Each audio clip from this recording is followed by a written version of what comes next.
At the beginning of March 2025, I took some washi paper making lessons with a Japanese master washi paper maker, and her name is Natsuko Oginawa. She's from Ochiyama Washi in Japan and has worked there for many years before coming to Europe, and she now lives in my region and was able to teach me this ancient craft. Traditionally, washi paper in Japan is made from the bark of paper mulberry trees, or Kozo. We started with cleaning this bark from its outer layer in order to get the white inner bark. This is then put into water to soak while cleaning the rest. After having cleaned all of the fiber, she put it into a large pan to boil for several hours. In order to soften the fiber, potash is used. The amount of required potash is calculated by taking 20% of the weight of the dried fiber and adding that to the water. Just above fiber, not too much. 60 grams, which is 20% of fiber, potash.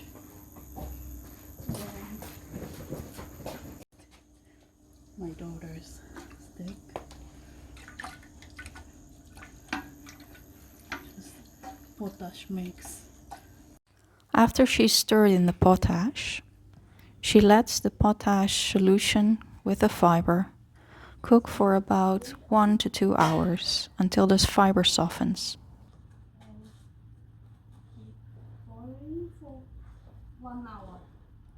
The mulberry fiber, when cooked, has a very sweet and pleasant smell, which is very characteristic, she told me, of the papermaking studios back in Japan. So fushitori, it's a cleaning fushitori. You saw the next after boiling. We put this fiber into water for 2 days, and you just look at the fiber, and you look, it's a Thai Kozo, it's rougher, so it seems too hard, but if you open it, it's still okay.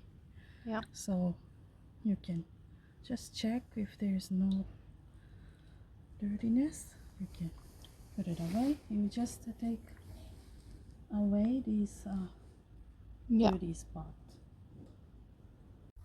After cooking, the fiber is very soft to the touch, and when you pull it apart, it looks like netting of some sort. That's how you know it's ready. Cleaning is a bit of a tedious task, where you remove all of the specks that are still present in the fibers. And the better you do this, the cleaner your paper will look after making the washi paper.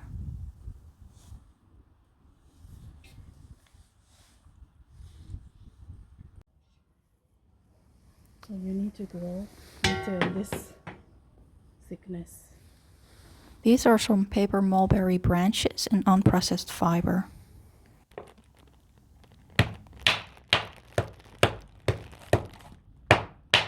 After cleaning the fiber, she uses tataki, which is a wooden paper beater.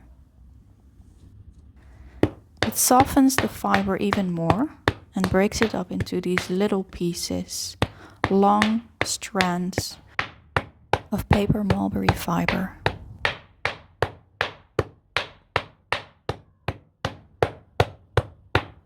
Beating the paper takes about 15 minutes until it's ready for a big handful of fiber. When I got a go at it, I noticed it's pretty intense for your shoulders, your back, and your arms. Yeah. Pick little tiny piece and put it in the water and mix it.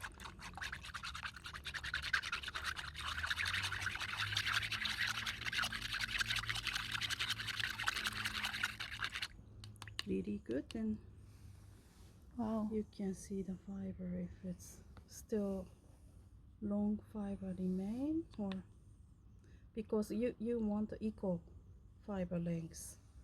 So I think it's pretty good for Okay. me, because Taiko also remains a lot of these long one, and sometimes you can't, even you pound a lot, these remain, so Yeah. you can get rid of if you.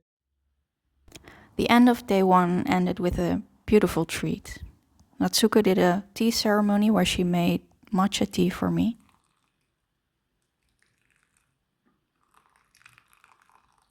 She also prepared some delicious Japanese snacks in the form of sugary treats and some cake that she baked herself, which is to be enjoyed with the matcha tea.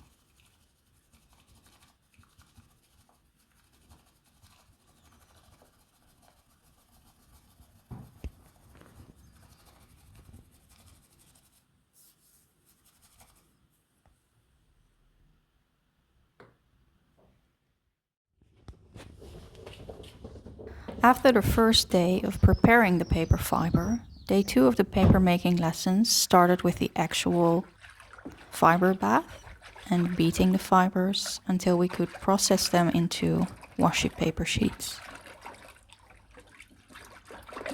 I found out that papermaking is a very experiential craft where you need to know the sounds and the feeling of the several steps in order to know whether you're doing the right things.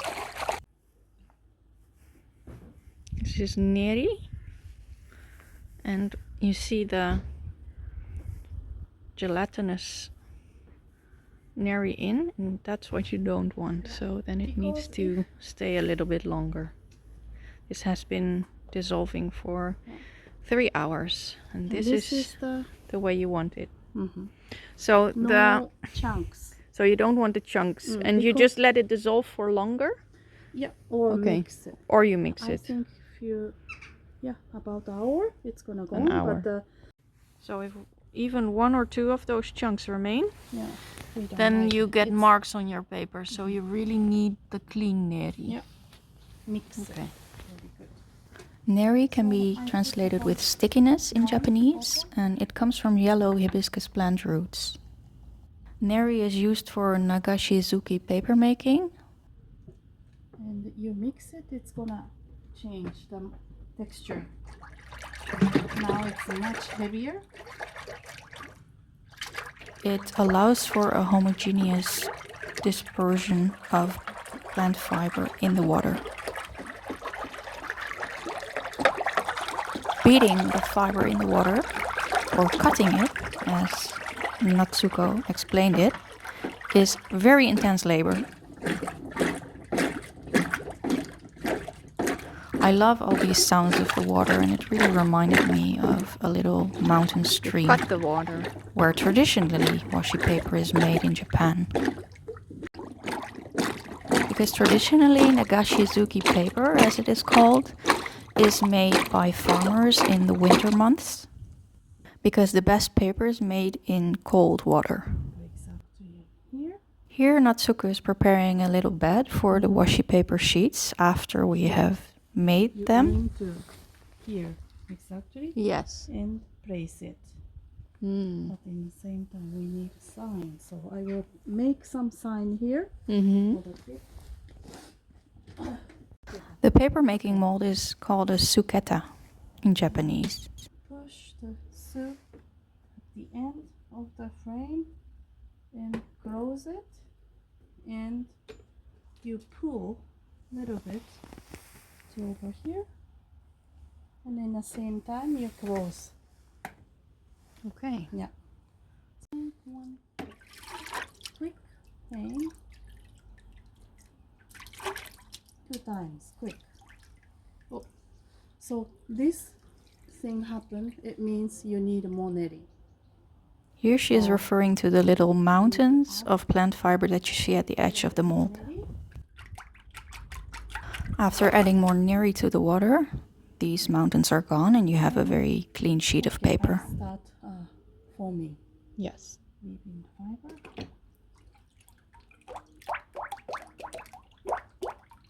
She taught me that you need this exact bubbling sound in order to make good sheets of woven fibers.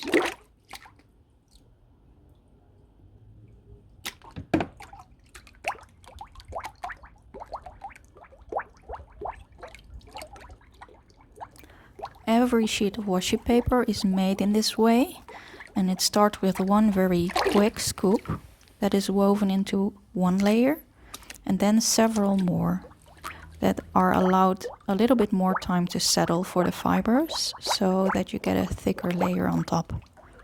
And usually this takes about 3 to 4 layers on top of the first. And in order to prevent mountains, the technique of dipping your mold into the water is very essential and critical. It needs to go in straight, perpendicular to the water level.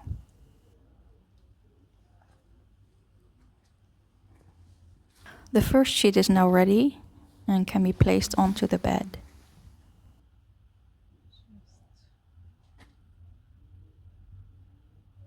Mulberry.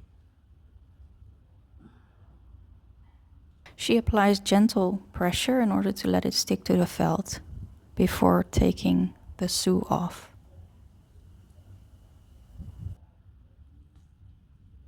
If it's difficult to take off without damaging the paper, you can also add a little bit of water.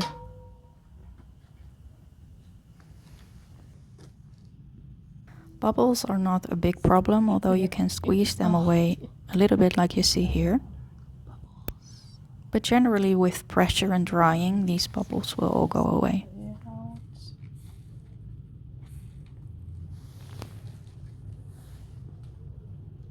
And you don't have to worry about the air so much. Sometimes if you don't like it, you can just pop out with nail. But it will dry flat. Yep. Smooth. Oh. More layers and it's good. Wow. After watching the master at work, it was my turn to try.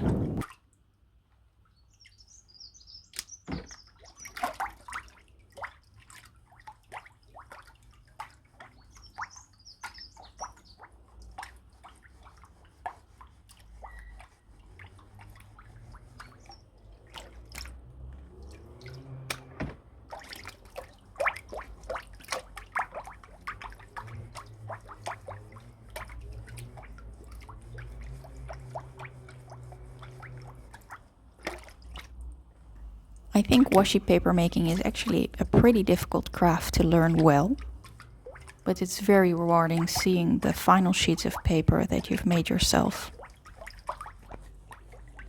Also, this is the perfect winter job as the water needs to be as cold as possible in order to make good paper. Bleaching of the fiber is actually done in snow in Japan. And it's right after harvest of Kozo fibers, which happens in autumn.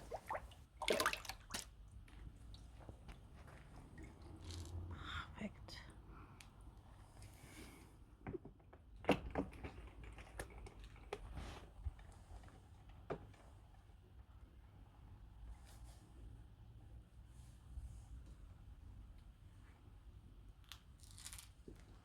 In between each layer of washi paper, we had a little piece of thread, which made it easier to separate the several sheets before drying them. A little marking on the side of the bed made it easy for me to place the sew with the paper to align it properly with the previous sheet. Again, I applied some gentle pressure and took the sew off, leaving the formed sheet on the bed to dry.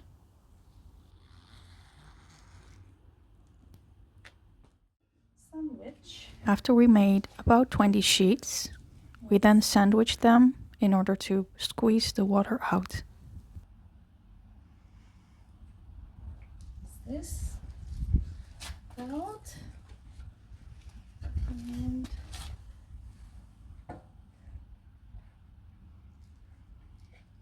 this. Take it easy. Don't push too fast. You can already see some water dripping out on the sides. This step is done in order to squeeze out as much water as we can from the whole stack of papers before separating them and letting them dry in the sun.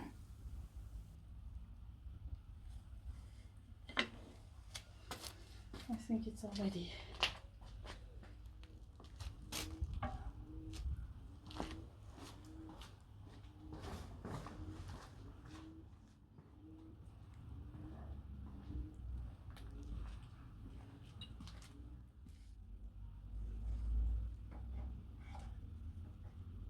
Natsuko uses a little hydraulic car jack in order to apply a little bit more pressure.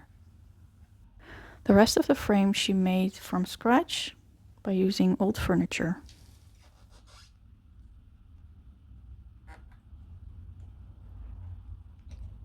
After leaving it for about half an hour, the sheets were ready to be pulled apart to dry. Last one is very thin.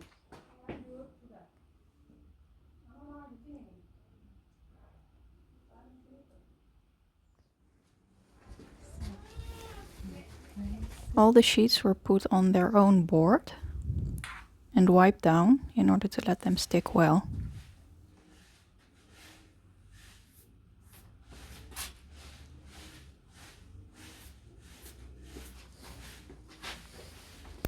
In order to do this, she uses a very soft brush in order not to damage the paper.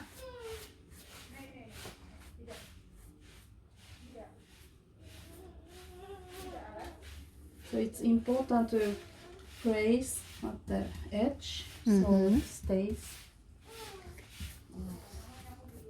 straight. The sun then helps to dry the paper. After all of the weird sounds with the paper beating, etc., the neighbor also took a peek over the fence and admired the paper we had made. After making paper from this Thai Kozo fiber, which is more brownish in color, we also made paper from white Kozo fiber. This Kozo fiber was grown in Japan in Natsuko's hometown. It required a second round of all of these steps, cleaning, beating the fiber, and eventually making the paper into the molds.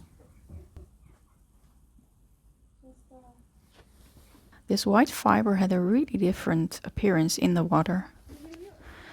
And we didn't have enough neri without the cloudiness and the gelatinous masses, so she sifted the neri with the gelatinous masses in order to get good quality neri.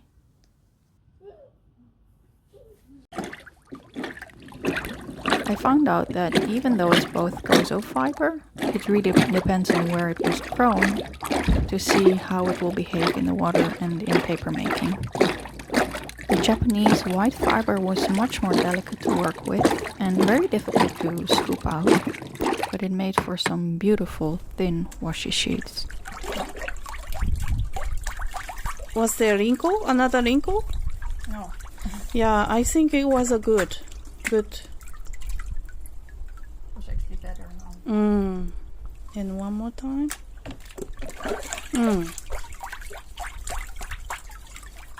Thanks for watching.